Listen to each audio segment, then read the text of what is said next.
നമസ്കാരം. 54 വർഷങ്ങൾക്ക് ശേഷം മനുഷ്യൻ വീണ്ടും ചന്ദ്രനിൽ കാലുകുത്താൻ പോവുകയാണ്.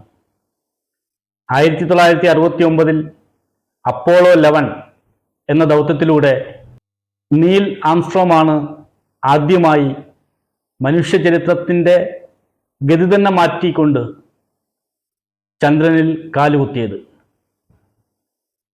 അതിനുശേഷം ഏതാണ്ട് 54 വർഷങ്ങൾ പിന്നിടുകയാണ്. മനുഷ്യനവിടെ പോകുവാൻ കഴിഞ്ഞിരുന്നില്ല.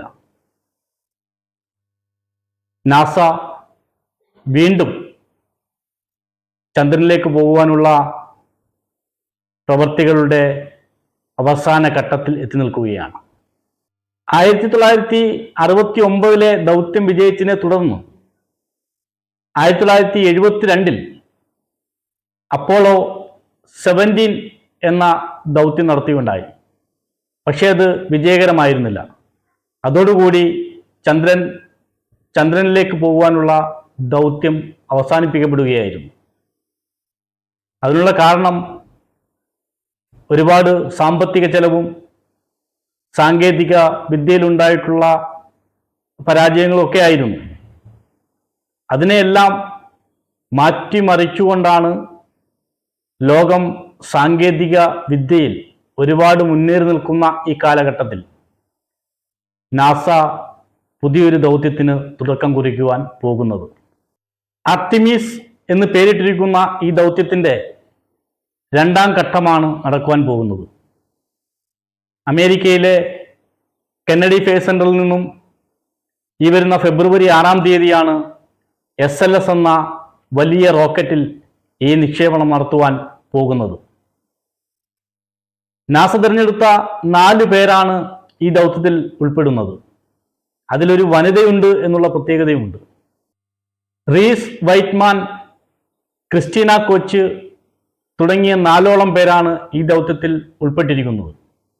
ഈ ദൗത്യം വിജയകരമായാൽ ആദ്യമായി ചന്ദ്രനിൽ പോയി മടങ്ങി വരുന്ന ഒരു വനിത എന്ന ബഹുമതി ക്രിസ്റ്റീന റീച്ചിന് സ്വന്തമാവുകയാണ്. എന്തുകൊണ്ടാണ് 54 വർഷത്തോളം എടുത്ത് നാസ വീണ്ടും ഇങ്ങനെ ഒരു ദൗത്യത്തിലേക്ക് പോകുന്നതെന്ന് ചോദിച്ചാൽ, 54 വർഷം എന്ന് പറയുമ്പോൾ സാമ്പത്തികം തന്നെയാണ് ഇതിലെ ഏറ്റവും വലിയ പ്രശ്നം. ചന്ദ്ര ദൗത്യത്തിന് വളരെയധികം സാമ്പത്തികം വേണം. ഞാൻ നേരത്തെ പറഞ്ഞ പോലെ സാങ്കേതിക വിദ്യയുടെ കുറവുകൾ ഉണ്ടായിരുന്നു. അതെല്ലാം നികത്തിക്കൊണ്ടാണ് 2026 ഫെബ്രുവരി 6-ാം തീയതി അമേരിക്കയിലെ കെന്നഡി സ്പേസ് സെന്ററിൽ നിന്നും പുതിയൊരു ദൗത്യത്തിന് തുടക്കം കുറിക്കുവാൻ പോകുന്നത്.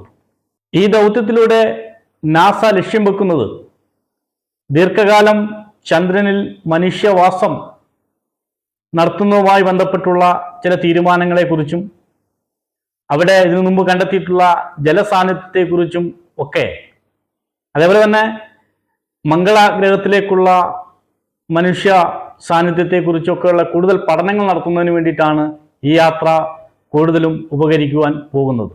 ജലമുണ്ടെന്ന തെളിവുകൾ നേരത്തെ തന്നെ കണ്ടെത്തിയിട്ടുണ്ട്.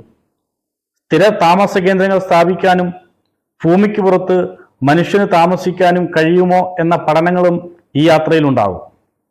അമേരിക്കയ്ക്കൊപ്പം ഇന്ത്യ, ചൈന, റഷ്യ തുടങ്ങിയ രാജ്യങ്ങളും വലിയ രീതിയിലുള്ള സപ്പോർട്ടാണ് ചന്ദ്രയാൻ പഠനത്തിന് നൽകിക്കൊണ്ടിരിക്കുന്നത്. നമുക്കറിയാം, ഇന്ത്യ ചന്ദ്രയാൻ ദൗത്യം വളരെ വിജയകരമായി പൂർത്തീകരിച്ചിട്ടുണ്ട്. ചന്ദ്രനിൽ നിന്നുള്ള സാങ്കേതിക വിവരങ്ങൾ ഇപ്പോൾ ലഭിച്ചുകൊണ്ടിരിക്കുന്നുമുണ്ട്. അതെല്ലാം ഈ ദൗത്യത്തിന് ഒരു വലിയ സഹായകരമായി തീരും.